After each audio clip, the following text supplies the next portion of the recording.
Crypto Christian लोकांवर कायदेशीर कारवाई करण्यासाठी शासनाची भूमिका व उपाययोजना करणार आहात का?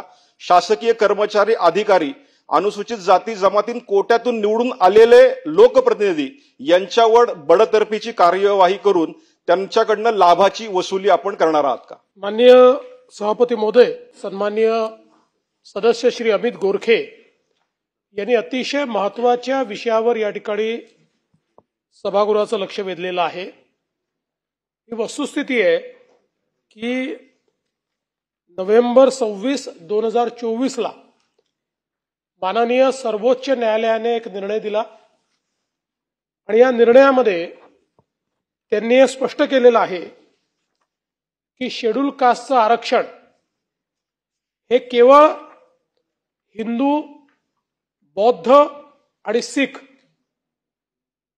हेच घेऊ शकतात, इतर धर्मीय ते घेऊ शकत नाहीत। आणि त्याकरता त्यांनी संविधानाची जी रचना आहे त्या रचनेचा उल्लेख केलेला आहे आणि अनेक महत्त्वाच्या गोष्टी या कायद्यामध्ये त्यांनी सांगितलेल्या आहेत। आणि म्हणून त्यांनी हे स्पष्टपणे म्हटलेलं आहे की provided that no person who professes religion different from Hindu in the bracket the Sikh, the Buddhist religion shall be deemed to be member of scheduled caste।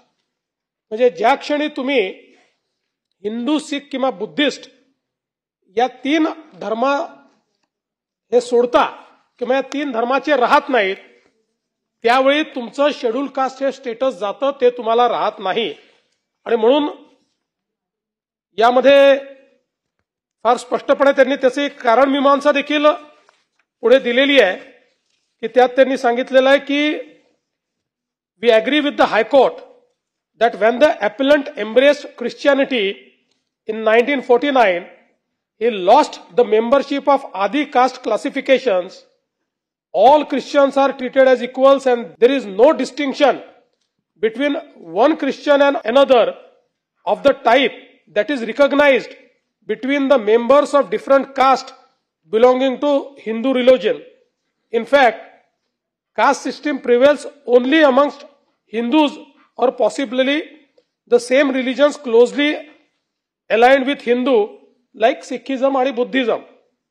आणि म्हणून त्यांनी अतिशय स्पष्टपणे याच्या पुढे सांगितलेलं आहे की अशा प्रकारे जर शेड्यूल कास्टचं सर्टिफिकेट किंवा ते आरक्षण ज्यांनी घेतलेलं आहे किंवा जे घेऊ इच्छितात हे जर हिंदू, बौद्ध किंवा सिख या कम्युनिटीचे नसतील तर त्यांना तो आरक्षण घेण्याचा अधिकार असणार नाही। आणि म्हणून सर्वोच्च न्यायालयाने जो काही निर्णय या ठिकाणी दिलेला आहे त्या निर्णयाच्या अनुषंगाने सन्माननीय सदस्यांनी जो मुद्दा उपस्थित केलाय की अशा प्रकारे जर कोणी इतर धर्मियांनी अशा प्रकारचे कागदपत्र देऊन शेड्यूल कास्टचं आरक्षण घेतलेलं असेल तर त्यांचं व्हॅलिडिटी सर्टिफिकेट आणि कास्ट सर्टिफिकेट हे विहित प्रोसिजर प्रमाणे रद्द करण्यात येईल। कोणी जर या संदर्भात काही फायदे घेतले असतील, सरकारी नोकरी घेतली असेल तर त्यांचं प्रमाणपत्र रद्द झाल्यानंतर नियमानुसार त्याच्यावर कारवाई होईल। कोणी जर खोट्या सर्टिफिकेटच्या आधारावर किंवा अशा प्रकारे सर्टिफिकेट मिळवून त्या ठिकाणी निवडणूक लढवली असेल तर त्याही संदर्भात ते सर्टिफिकेट रद्द झाल्यानंतर त्यांची निवडणूक रद्द करण्याची या ठिकाणी कायद्यातच तरतूद आहे, त्यामुळे ते देखील केलं जाईल। आणि या संदर्भात अधिक इफेक्टिव्ह कारवाई काय करता येईल त्याचा देखील विचार राज्य सरकार करेल।